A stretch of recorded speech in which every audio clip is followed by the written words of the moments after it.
বন্ধুরা, চলে এসেছি আজ রায়ের বাজার বৌদ্ধভূমি শহীদ বুদ্ধিজীবীদের স্মৃতিসৌধে। তো এটা স্থাপিত হয়েছে 1993 সালে, আর এটার উদ্বোধন করেছে বেগম খালেদা জিয়া। তো আমরা প্রথমে ভিতরে ঢুকলাম, ভিতরে প্রবেশ করতেছি। তো আমার সামনে দেখতেছেন আমার ম্যাডাম, আপনাদের ভাবি বা আপু যেটাই বলেন, হেঁটে যাচ্ছে সামনে। আজ এই জায়গাটা আপনাদেরকে পুরোটা ঘুরে দেখাবো। তো সবাইকে জানাই ভিডিও দেখার শুভেচ্ছা। তো শুরুতে এই ভিডিও সবাইকে জানাই সালাম, আসসালামু আলাইকুম রহমতুল্লাহ। তো সকলেই কেমন আছেন? আশা করি ভালো আছেন। তো আমি সামনের দিক থেকে ক্যামেরা ধরার চেষ্টা করছিলাম, তো অনেক শর্টকাটে ভিডিওটা শেষ করার চিন্তা ভাবনা আছে। তো সামনের দিক থেকে দেখেন জায়গাটা কেমন লাগে। তো এই যে আপনার ম্যাডাম হাঁটতেছে।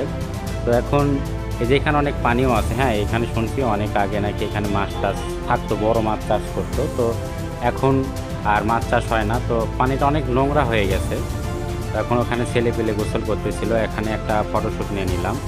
তো আমরা এখন যাব পিছনে, দেখাচ্ছি এর পিছনে কি আছে। তো পিছন দিকে আমরা চলে যাচ্ছি। তো দেখেন পিছনের সাইডটা এখন বেলা 4টা বাজে, তো অনেক রোদ ছিল, মানুষজন কম ছিল।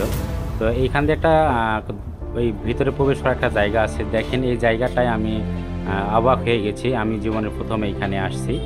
তো এইখানে এসে দেখলাম যে এখানে কত কবরস্থান, কত মানুষ শুয়ে আছে, তার কোনো শেষ নেই। তো আমি জানার চেষ্টা করলাম। তো এটা অনেক বড়, অনেক বড়, অনেক বিশাল জায়গা। তো আসলে এই জায়গাটা পুরোটা ঘোরার আমার সুযোগ হয়নি, পুরোটা ঘুরতে পারিনি। এইখানে কবরস্থানগুলো ব্লক আকারে তৈরি করা আছে, যে এই ব্লক, বি ব্লক, এভাবে ব্লক আকারে নাম্বার দিয়ে নাম্বারিং করে কবরগুলো সাজানো আছে।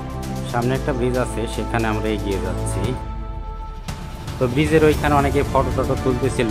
জায়গাটা অনেক ভালো। দেখেন এই যে এখান থেকে জুম করে দেখাচ্ছি, এখানেও কবর আছে, মানে এই এলাকাটা পুরোটাই কবর।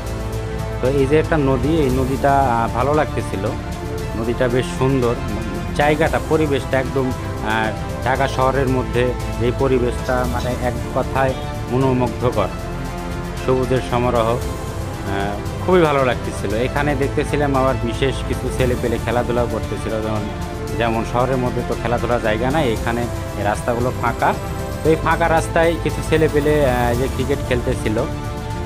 তো ভালো লাগছে, জায়গাটা আমার কাছে অনেক ভালো লাগছে। তো এই রাস্তা দিয়ে আমরা যাইতেছিলাম। তো যাওয়ার সময় দেখছিলাম সামনে একটা ব্রিজ আছে, ওই ব্রিজে যাইতে চাইছিলাম। তো কিছু বকাটে ছেলে পেলে এখানে বসে নেশা পানি করতেছিল, এই জন্য এখানে আর যাওয়া হলো না, আমরা ঘুরে চলে আসলাম। তো এই জায়গার কথা কি বলবো, বলার শেষ নাই। তো এখানে ঢুকে খুবই খারাপ লাগছে, মনের মধ্যে খুবই আঘাত পাইছি। তো এখানে দেখেন আপনার এই যে কবরগুলো নাম্বারিং সিস্টেম করা আছে, দেখেন 55 নাম্বার, এইখানে দেখেন আবার 300 নম্বর।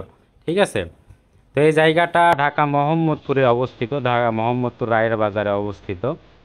তো অনেকে হয়তো জানেন কি জানেন না, হয়তো ইউটিউবে সার্চ দিলে পাবেন। তো এইখানের কিছু দৃশ্য আমি আপনাকে তুলে ধরার চেষ্টা করছি। এখানে দেখেন আমার ম্যাডাম ছবি উঠাইলো।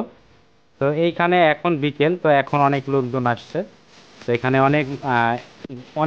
অনেক জায়গা থেকে লোক আসছে। দেখেন এখানে বিনোদনের কিছু ব্যাপার আছে, বন্দুক দিয়ে গুলি শুট করার ব্যাপার আছে। তো এখানে ফুচকা পাওয়া যায়। তার মেয়ে মানুষ ফুচকা দেখলে তো কি অবস্থা তো বুঝেনি। তো এই যে আমার ম্যাডাম হচ্ছিল ফুচকা খাইতেছে, তো আমি ভিডিও করার চেষ্টা করতেছি। অনেকে আছে, অনেকে ফুচকা টুচকা খাচ্ছে। হ্যাঁ, বিষয়টা ভালো লাগছে। তো আমরা আরও সামনের দিকে এগিয়ে যাচ্ছি, মানে আমরা উল্টা সাইড ডাকতেছি, এখন এক সাইডে ঢুকছিলাম আর এক সাইডে প্রবেশ করতেছি। এই যে দেখেন এখন অনেক লোক আসছে, হ্যাঁ অনেক লোকজন এখানে। খোলামেলা একটা জায়গায়, শহরের পরিবেশে যে মানুষজন আসতেছে, ভালো লাগতেছে। সবাই এখানে আসে, এসে সময় কাটায়, ছবি উঠাচ্ছে, পরিবারের সবাইকে নিয়ে আসতেছে। তো ঠিক আছে, আজকের মতো এখানেই, পরে আবার কোনো ভিডিওতে দেখা হবে। আজকের মতন টাটা, বাই বাই। সবাই ভালো থাকবেন, সুস্থ থাকবেন। ভিডিওতে একটা লাইক ও একটা কমেন্ট করে দিবেন।